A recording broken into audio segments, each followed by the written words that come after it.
Cheguei, Futebol House, aqui é a casa do futebol.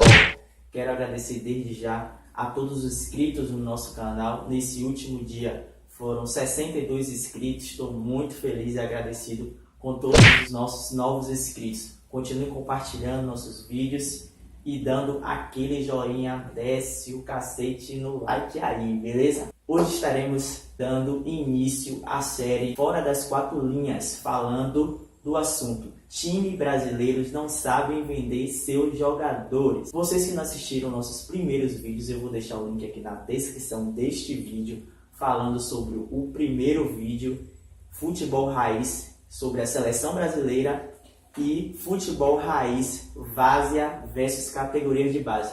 É importante você estar acompanhando os vídeos anteriores para você estar entendendo um pouco do enredo do nosso canal. Muito obrigado, continue assistindo e vamos para o vídeo. Então, por que times brasileiros não sabem vender seus jogadores?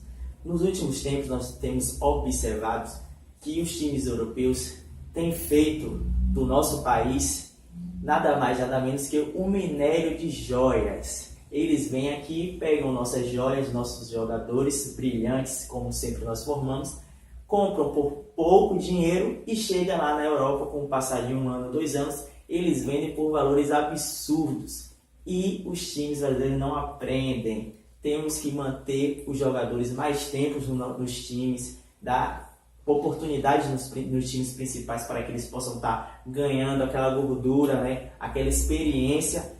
E com isso, né, ganhando títulos individuais, ganhando títulos com o time, aumentando o valor da sua venda, aumentando o valor da cláusula das cláusulas rescisórias. Mas isso não acontece, né? Então o que acontece? Eu vou dar pequenos exemplos aqui hoje, né?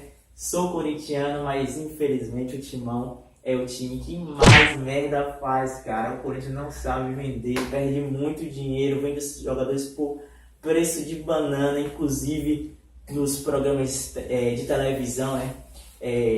Nos últimos meses estavam falando sobre isso. O Neto mesmo, que é corintiano, criticou bastante a diretoria corintiana por ter vendido jogadores tão baratos. Então vamos lá com calma, tá aqui explanando as merdas dos clubes brasileiros fizeram com as vendas mal feitas de seus jogadores. Vou iniciar falando do Marquinhos, cara. O Marquinhos, que na época tinha 19 anos, uma joia bruta, uma joia para ser lapidada, né? E aí o Corinthians fez a bosta de vender o Marquinhos por apenas 3 milhões de euros. É isso mesmo, 3 milhões de euros. Se passou, né? A Roma comprou, foi a Roma que pagou os 3 milhões de euros. Logo após uma temporada apenas, o Paris Saint-Germain vai lá e paga 35 milhões de reais no Marquinhos. E leva o Marquinhos do Paris Saint-Germain, onde ele atua atualmente. Pode falar, pode falar. Ele, voltando para o assunto, né? Onde ele atua atualmente, o Marquinhos no Paris Saint-Germain, e é o zagueiro da seleção brasileira. E agora, nos últimos meses, né? No início da temporada europeia, o Corinthians vende Balbuena, o zagueirão paraguaio, por apenas 4 milhões de reais para o West Ham, time londrino que joga a Premier League. Apenas 4 milhões, né? Infelizmente, né, o que acontece com vários jogadores é que os clubes já contratam esses jogadores com várias partes, né? O vínculo do jogador já está repartido entre empresas, entre staffs e empresários. E o staff do Balbuena obrigou o Corinthians, né, para que ele renovasse seu contrato até 2021, que colocasse uma cláusula rescisória de apenas 4 milhões de euros. Claro, qualquer time europeu grande e até médio tem 4 milhões. Qualquer clube tem 4 milhões para pagar no jogador, ainda mais como o Balbuena. O West Ham veio e pagou os 4 milhões e o Corinthians ficou sem um grande jogador e com apenas 4 milhões de euros. Pô. Então é isso que a gente que é torcedor não entende, né? Felizmente os mercenários do futebol fazem isso com o nosso clube. E voltando alguns aninhos atrás aí, nós temos o maior exemplo também do Malcom, cara. Corinthians vendeu o Malcom por 5 milhões de euros, né? Na época o Malcom estava muito bem com o Tite no comando, o Corinthians campeão brasileiro.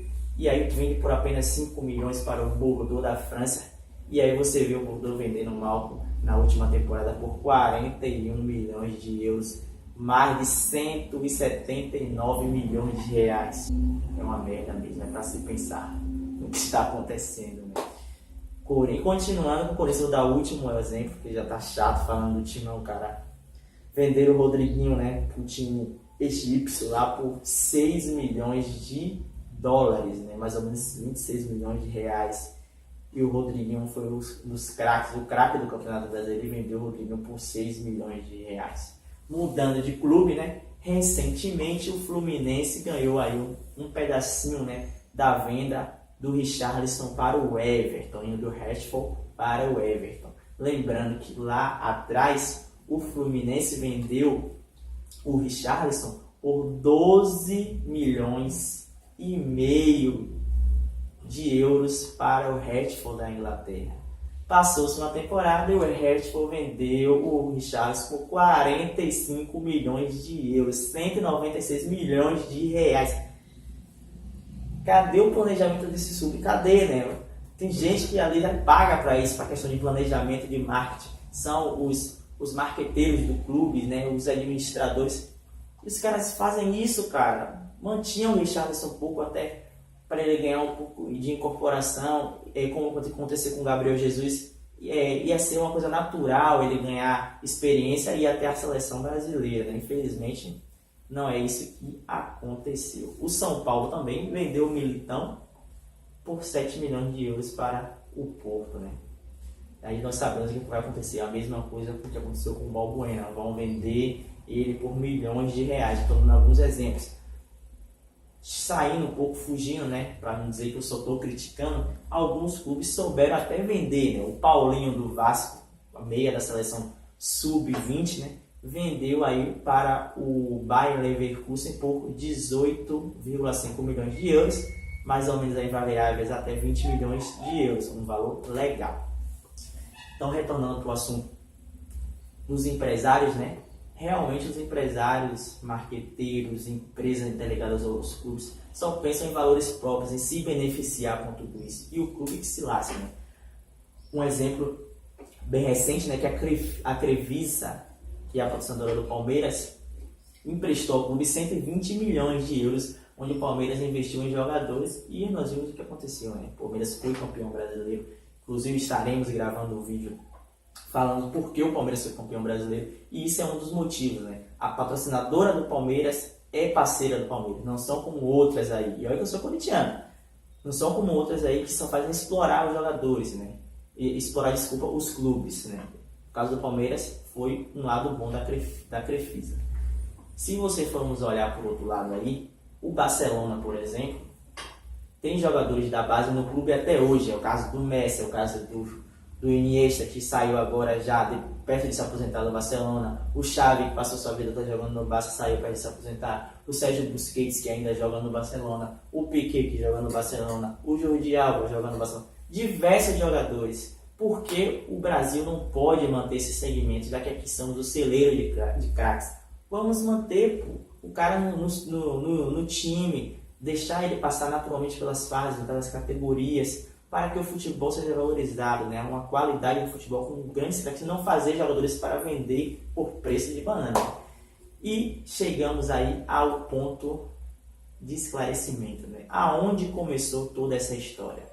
Começou há uns 7 anos atrás, mais ou menos, né? 7 a 8 anos atrás, quando o Shakhtar Donetsk, né, da Ucrânia, veio até o Brasil e vem até hoje fazendo o que eu chamo de mineração de jogadores, né?